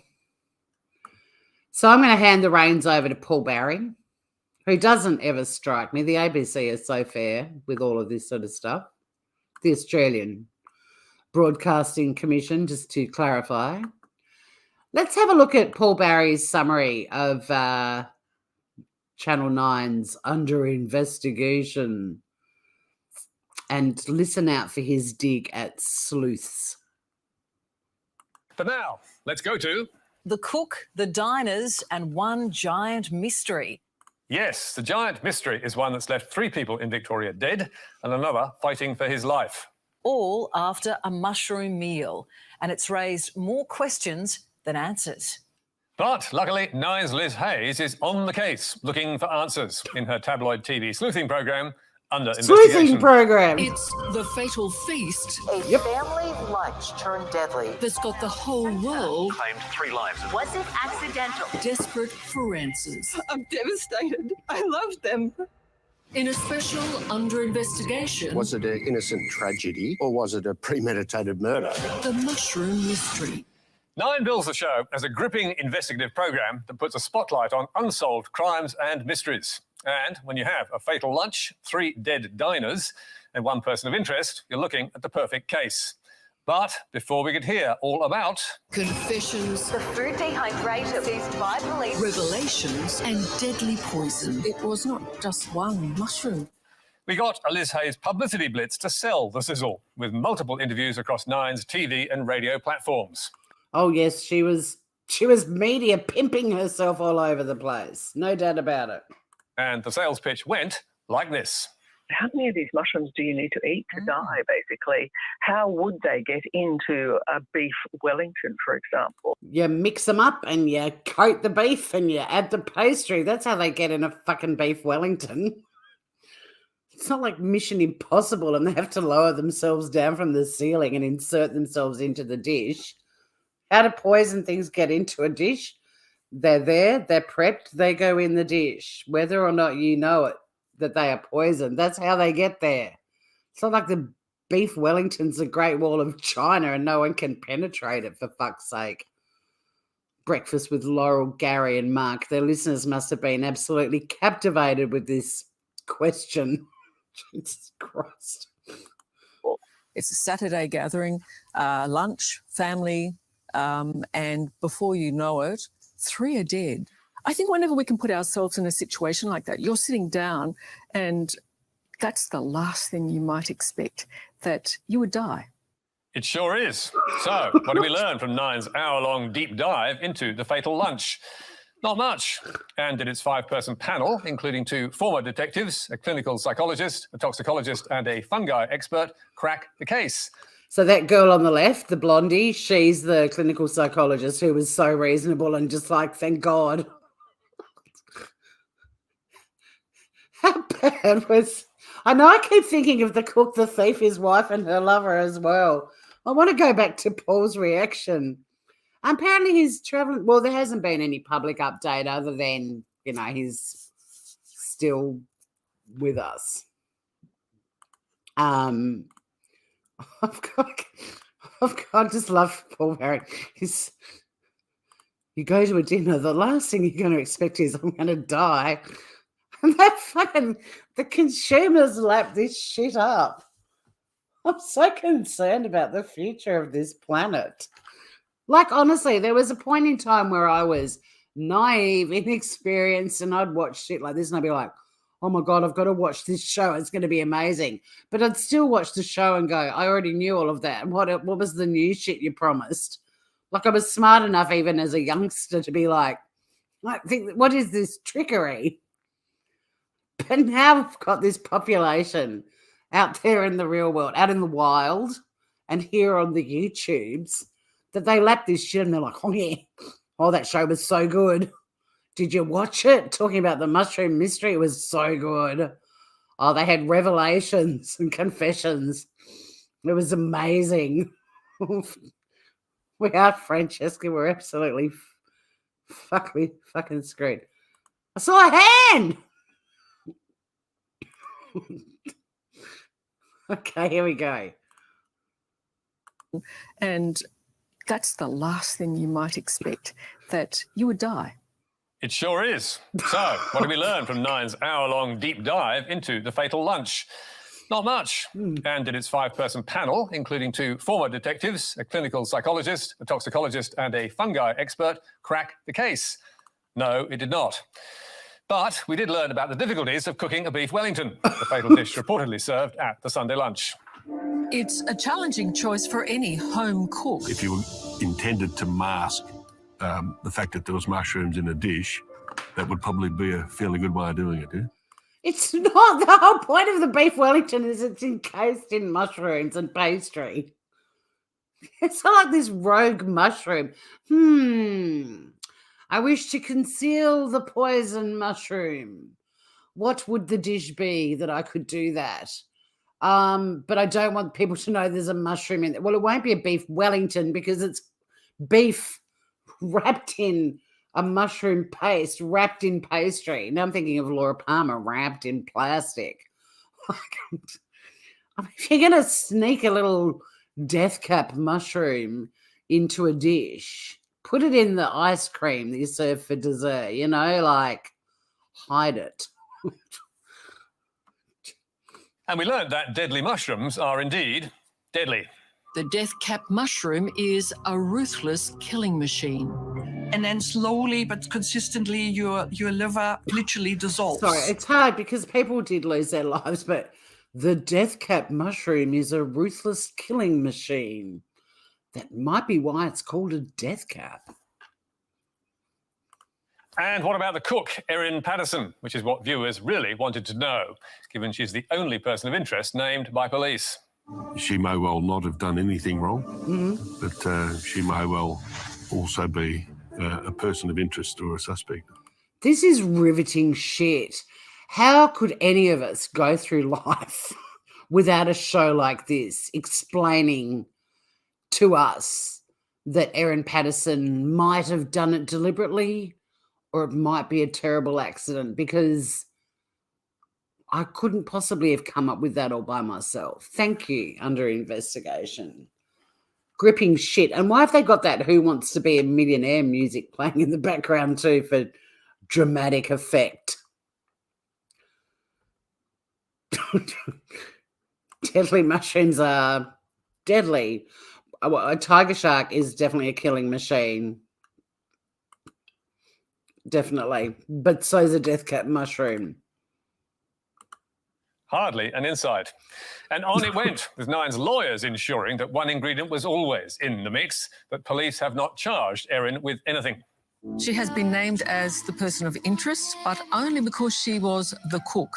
And as police pointed out, it doesn't mean she is guilty of a crime. Thank God for this show. How much are you all learning from this? Now, if you want to watch the full version of Under Investigation, Google it. Good luck. Check it out. It's on YouTube. That's where I listened to it while I cleaned the toilet. I've replaced the glare with Under Investigation to clean my toilet too.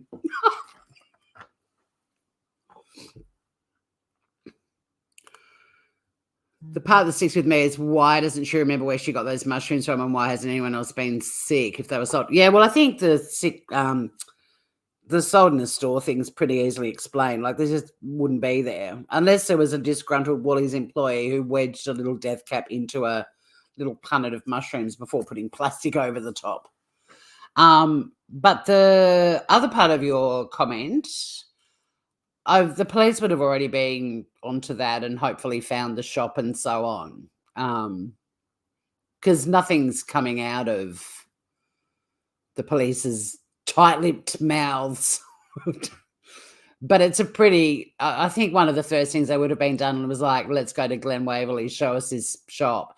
Oh, that was something that I think Stephanie Harlow was like, but why would you travel great distances just to buy dried mushrooms? Not long after she talked about Erin owning a property in Glen Waverley. Like, it's not that weird to go to the big smoke when you live in a little rural town. She was from Melbourne originally. She's probably got lots of friends there. Her sister lives there. Like, I mean, I wouldn't fucking drive 2 hours to buy dried mushrooms either. They're at the end of my street, down there, my little shop. I mean, not my shop, the shop that I go to.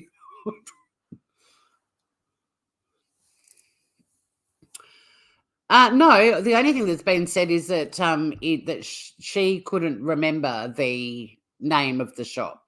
But one of the first things they would have done, and they'd be looking at like her, if she used a card or whether she paid with cash, there'd be CCTV. She might have said, I'm not sure, it might have been this one, on this one, and they'd look into all three. Her phone might have collected some data as well. Like, yeah, and I mean, to be honest, I've quite frequently got porcini mushrooms in my pantry that you rarely use the full packet. And I pop whatever's left into a jar and I put a little sticker on there, like whatever the use-by date is. But I can easily buy a packet of porcini and still be cooking with them 8 months later. Like, they've got a long use-by date. They're dehydrated.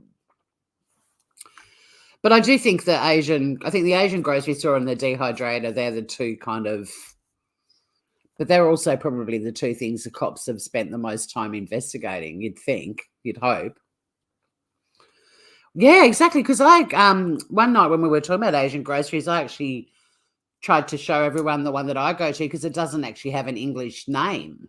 It's got just, and I was like, there it is. And then I was like, no, it's not, because the next one down had the photo. I'm like, I go to that one. And in fact, where was I yesterday? I went somewhere and was it yesterday or earlier in the week? But I went somewhere and saw an Asian grocery for the first time that I didn't know was there. And it was literally like there was a shop above, and then there were 2 downstairs garages with roller doors, and one of them was shut, but the other one was up, and it had now open. I was in Sandy Bay. So it was on Thursday. And it had a little now open. And I'm like, there's a fucking Asian grocery in a carport or a garage. And today, down she goes, lock, back tomorrow. And I used to live in that suburb. And I mean, it's probably been put there since I moved from there, but they're everywhere. And a lot of them don't actually have English names. They're just characters, not caricatures. They do have special items out the back. Hello, Aussie Ted, how are ya? The story would have been better if they had magic mushrooms and they all ended up in a cuddle puddle. Or they all woke up in a cuddle puddle. Yeah, when we used to pick mushrooms on the farm that my grandparents had, we were only allowed to pick the like Swiss browns or the brown flat ones. No toadstools. You definitely couldn't pick the little red and white ones. Hey,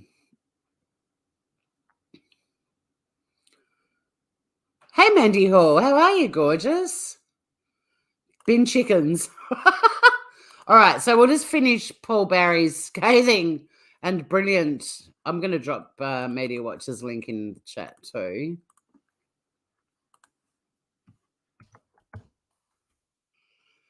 There you go, Grooters.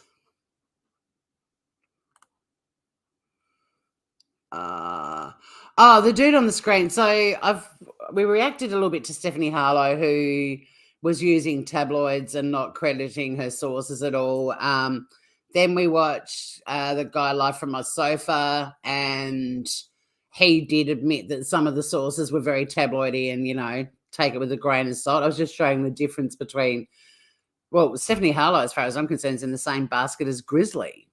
But now we're looking at Paul Barry on Media Watch and his scathing review of Channel 9's Under Investigation with Liz Hayes.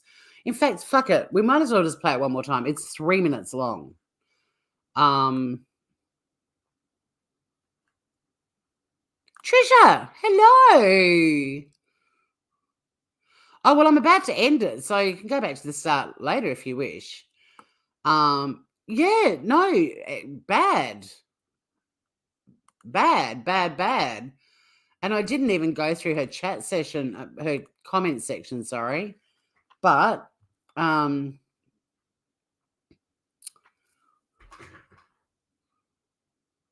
most of them were actually defending her for pushing up her glasses. But it's amazing how many Australians follow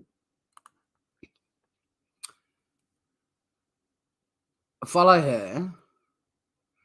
But there's people like Kissing Candy. She made her husband sick and he knew it. He didn't trust her, neither did his family. And then someone's put under there, if that's true, why would they willingly eat her food?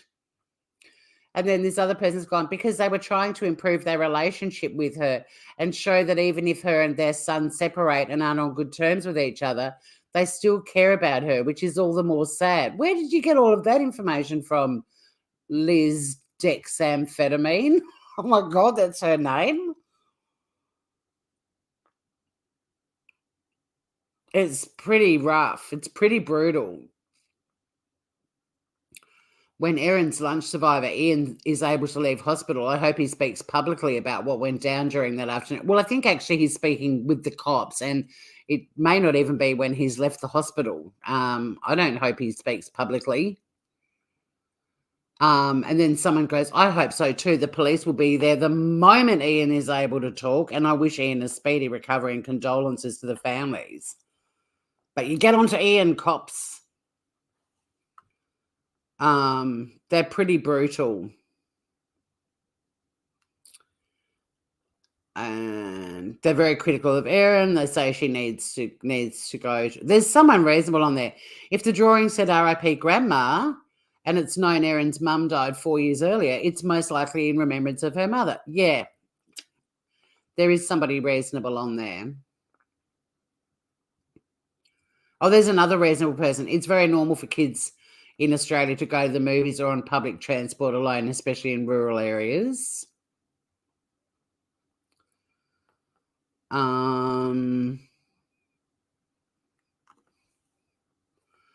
I'm Australian. Ever since I heard about this story, I've been wanting Stephanie to cover it because you know she's going to find out things you don't know. I'm so happy right now. She found out shit in a tabloid and presented it to all y'all as fact. And you bought it. Hook, line, and sinker.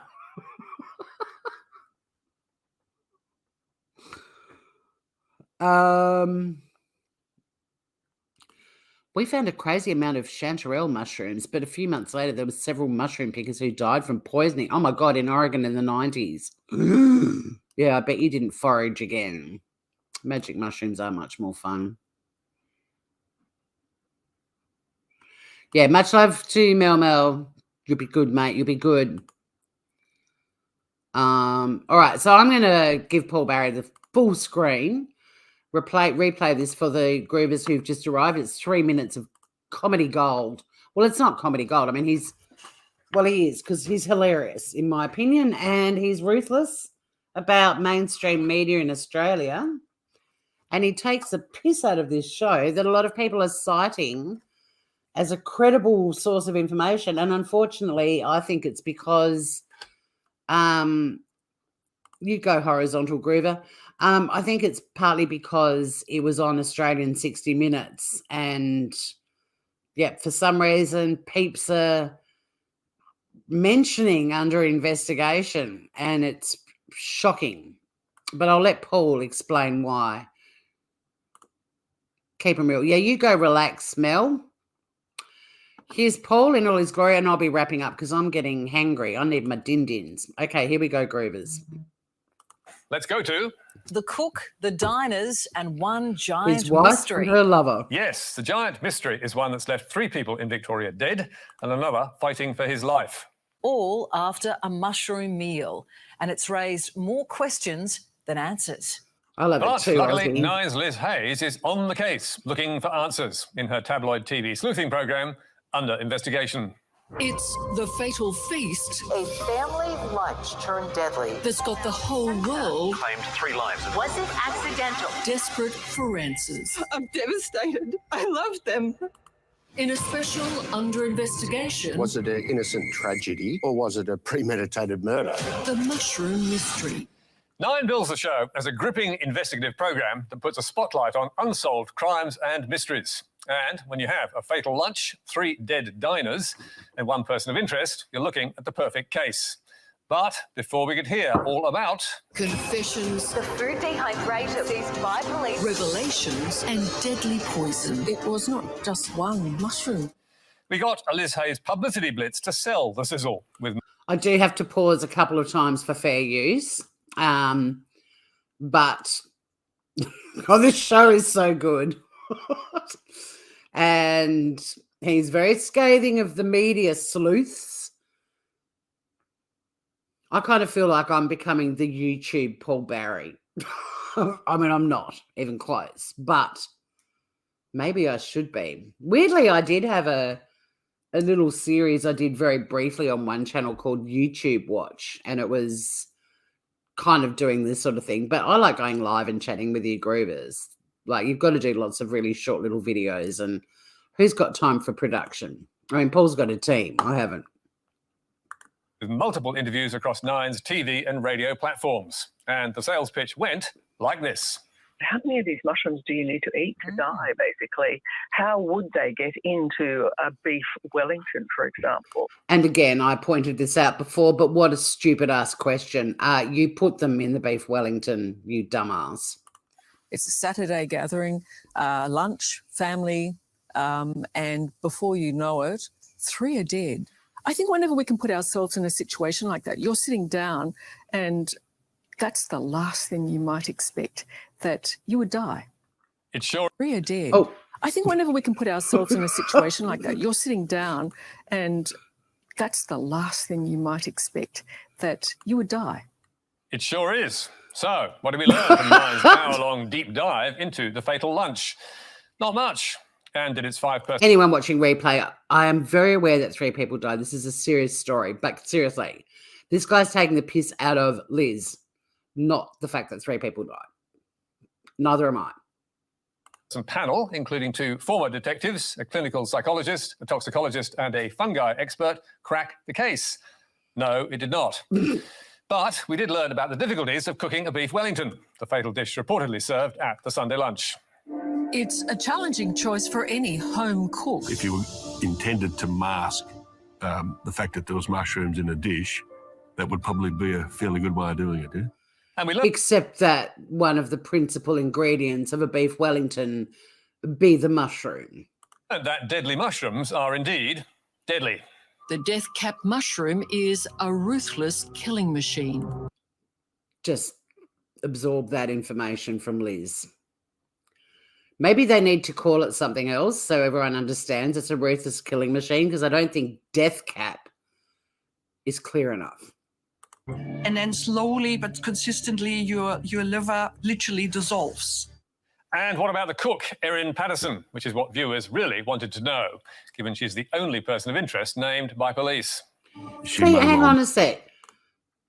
She wipes her eyelids. So all of these people who keep crapping on about her, looking at her eyes for tears, why the fuck would you be looking for tears when you have just wiped your eyelids? Stop talking about her looking for tears because she wiped the wrong bit. Unless her tear ducts are in her eyelids, which they are not. Literally dissolves. And what about the cook, Erin Patterson, which is what viewers really wanted to know, given she's the only person of interest named by police. She may well not have done. I spy with my little eye a tiny bit of mascara wiped on her. If you're looking at the screen, the left eye, you tell me. Spot the mascara blob. Dissolves. And what about the cook, Erin Patterson, which is what viewers really wanted to know, given she's the only person of interest named by police. She may well not have done anything wrong. Good point. What do you think, guys? Why is everyone talking about her looking for tears when she clearly wipes her eyelids? I feel sorry for her. Yeah, humans are ruthless killing machines. I feel really sorry for her too. And yeah, yep, until she's charged with something. And, oh my God, too, all of the American creators, I'm sorry, who are scathing that Erin didn't answer all of the questions that the media were asking her. She doesn't owe them shit. She owes the cops shit, and she gave a no-comment interview, and then she said, I'm happy to give a full interview now. Nobody has to answer questions from the media. And if you're suddenly in the spotlight and you've got a lawyer who says to you, try not to say too much to the media because they're going to rip you to shreds, then you don't say much to the media. It's bizarre. Like, how often do we hear American creators, you know, the right to remain silent, how long they crap on about that? Suddenly you've got someone in Australia not answering media questions and that makes her dodgy? Unbelievable. But she may well also be a person of interest or a suspect. It is hardly hard to argue in the face of such fine logic. Inside. And on it went, with Nine's lawyers ensuring that one ingredient was always in the mix, but police have not charged Erin with anything. She has been named as the person of interest, but only because she was the cook. And as police pointed out, it doesn't mean she is guilty of a crime. Or, as Liz Hayes went on to say, a careless cook does not make a murderer. And how did the show rate? Well, despite all the hype, it only pulled in 378,000 Metro viewers and was beaten on the night by Hard Quiz and Auntie's reboot of Mother and Son. So the best thing about it, everyone, is not even 400,000 people watch that piece of shit. With all the Who Wants to Be a Millionaire music and all the dramatics and so on, it was an absolute flop. Thank God. Maybe that's a sign that the media's and public's insatiable appetite for this story is waning at last. So there you go, guys. Good little life, and I'm ending it right when I said I would, 7:30, because it's time for Sonny and I to watch our favourite show. We only watch the TV for sport and bad reality shows because I be a troll on the formerly known as Twitter, now X. So it is time for me to devour some chicken coleslaw goodness. Mother and son beat it, I know. What a doozy. So there you are, guys. There are no updates yet on the story. It will be a while probably before I do my next mushroom part 8. Could be a while yet. Just a few bits of administrative stuff. We have got Batshit this Wednesday at 8:30 p.m. Australian Eastern Standard Time. Be there or be batshit. And other than that, I will be putting together the final touches on a little video to launch my first in a series of crimes involving food beyond this one. And I hope everyone has a fabulous Sunday night, whatever you're up to. If you've got to go to work tomorrow, sucks to be us. If you don't, fucking want to be you. You head back to the start. I don't have a closing song. I still haven't made one. So what do I end it with? I guess I just say, till next time, enjoy your cooking and only go to the good guys when you want coverage on crime. You've got a holiday tomorrow. Well, fuck you too, Lotus Flower. And on that note, good night.